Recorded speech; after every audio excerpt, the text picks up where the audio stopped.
दोस्तों, रिश्ता एक किताब की तरह होता है और गलतियां उसके पन्ने होते हैं। अगर कभी गलती हो जाए तो पन्ने फाड़ देना, लेकिन पन्ने के चक्कर में अपनी किताब मत खो देना। हेलो दोस्तों, मैं हूं अमित और आज मैं आपके लिए बहुत ही एक सुंदर ऐसी कहानी और इंटरेस्टिंग कहानी आपके साथ आपके लिए लेके आया हूं। आज की जो हमारी कहानी है, बाप और बेटा दोनों की है। बेटा जो है अपने पापा से बहुत प्यार करता था, बहुत ही उनके साथ बहुत ही अच्छे से रहता था। लेकिन जो पापा थे, पापा का भरोसा उसके बेटे पे नहीं था। वो कोई भी ऐसी बात हो, कोई भी ऐसी चीज़ हो, उसकी कोई भी बात नहीं मानते थे, कोई भी चीज़ पे भरोसा नहीं करते थे। इतना सब होने के बाद भी जो बेटा था वो अपनी पापा से बहुत प्यार करता था, बहुत अच्छे से रहता था, उनकी हर एक बात की उसकी इज्जत करता था। एक दिन पापा ने कहा, चलो बेटे हम मार्केट जाके आते। तो दोनों घर से बाहर निकले। मार्केट में जाते जाते रास्ते में उन्हें कीचड़ में एक चीज दिखाई दी जो कि चमकने लग रही थी, चमकती थी, दूर से देख रहे थे। तो जैसे वो कीचड़ के पास गए तो उनको लगा कि कुछ चीज चमक रही है, तो शायद ये कुछ सोने का फल की तरह लग रहा है। तो पापा ने कहा अपने बेटे से कि देखो बेटा, ये सोने की चीजें कीचड़ में पड़ी है, चलो हम उसको उठा के लेके आते तो हम बहुत अमीर हो जाएंगे। तो चलो फटाफट तुम जाओ और वो चीज लेके आओ कीचड़ से, तो हमें सोना मिल जाएगा फ्री में।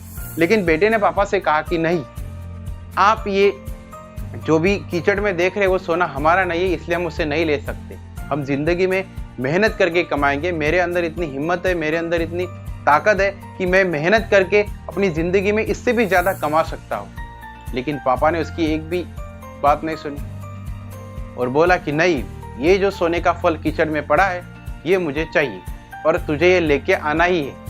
लेकिन बेटे ने फिर भी मना कर दिया। लेकिन पापा ने गुस्से से उससे बोला कि नहीं, ये मेरा हुक्म है, तुझे लेके ही आना है। तो मजबूर ने बेटे ने ठीक है कहा और बेटा जैसे ही कीचड़ के अंदर गया, उसके बाद उसको पता चला कि नहीं, ये कीचड़ नहीं बल्कि दलदल है। और एक बार जैसे बेटा दलदल के अंदर चला गया, दोबारा उसको आने का कोई चांस ही नहीं रहा। वो धीरे धीरे करके कीचड़ के अंदर जाता रहा और कुछ समय के बाद बहुत उसने बाहर निकलने की कोशिश की, लेकिन कुछ समय के बाद बेटा पूरी तरह से कीचड़ के अंदर दब गया और कुछ ही देर के बाद उसकी मौत हो गई। ये सब देख के पापा को बहुत बुरा लगा, रोने लगे, गिड़गिड़ाने लगे, जोर से चिल्लाने लगे कि नहीं, मेरा बेटे यहाँ पे मर गया, कोई आओ बचाओ। लेकिन सब होने के बाद क्या फायदा, पहले ही सोच लेना चाहिए था। और वही सारी चीज जो बाप बेटे की वहां पे हो रही थी और एक आदमी दूर से देख रहा था कि यहाँ पे क्या हुआ। वो आदमी वो लड़के के जो पापा है उसके पास गया और बोला कि ये जो कीचड़ में था ये कोई सोना या सोने का फल नहीं था।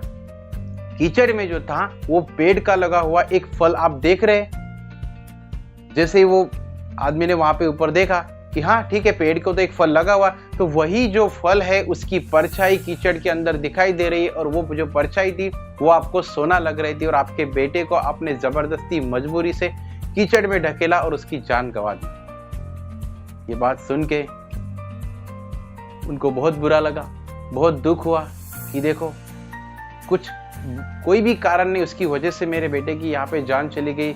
मैंने यहाँ पे बहुत बुरा किया, खुद को कोसने लगे और वहां से चले गए। दोस्तों, एक कहानी हमें ये सिखाती है कि अगर कोई भी चीज आपको दुनिया में दिखाई दे, कोई भी चीज जीवन में दिखाई दे, तो आपको उसे सच नहीं समझना है। पहले वहां पे जाओ, देखो, परखो और उसके बाद डिसाइड करो कि ये चीज क्या है। अगर आप दूर से उसे देखोगे तो जाहिर सी बात है कि आप जो सोचोगे वही आपको दिखाई देगी। तो हमेशा कोई भी चीज हो दुनिया की, पहले उसके अच्छी तरह से जांचो और उसके बाद ही डिसाइड करो कि ये क्या है, उसे लेना है कि नहीं लेना है। और हमेशा अपने आंखों पे विश्वास रखो, खुद पे विश्वास रखो, ताकि तभी हम अच्छी जो चीजें, जो सच्ची चीजें, उसे अच्छी तरह परख सकते। नहीं तो अगर कोई भी चीज को हम कुछ भी मान के हमारी जान को और हमें खतरे में मोल सकते हैं। तो हमेशा याद रखना है कि जो हमें दिखाई देता है उसे अच्छी तरह से परखना है और हमारी मेहनत पे हमें भरोसा रखना है। क्योंकि जो चीज फ्री में हमें मिल रही है वो सही होगी ऐसा कभी हो नहीं सकता। तो हमारी मेहनत पे भरोसा रखना है, अच्छी तरह हर एक चीज को परखना है और जिंदगी में आगे बढ़ना है। दोस्तों, आई थी हमारी आज की कहानी आपको कैसी लगी आप मुझे कमेंट करके, लाइक करके बता सकते हैं और सब्सक्राइब करना मत भूलिएगा। ताकि अगली वीडियो आपको देखनी है और हमेशा हंसते रहिए, ताकि आपकी हंसी किसी के लिए मुस्कान ला सकती है, किसी के लिए खुशियाँ ला सकती है। तो मिलते हैं अगली वीडियो में, तब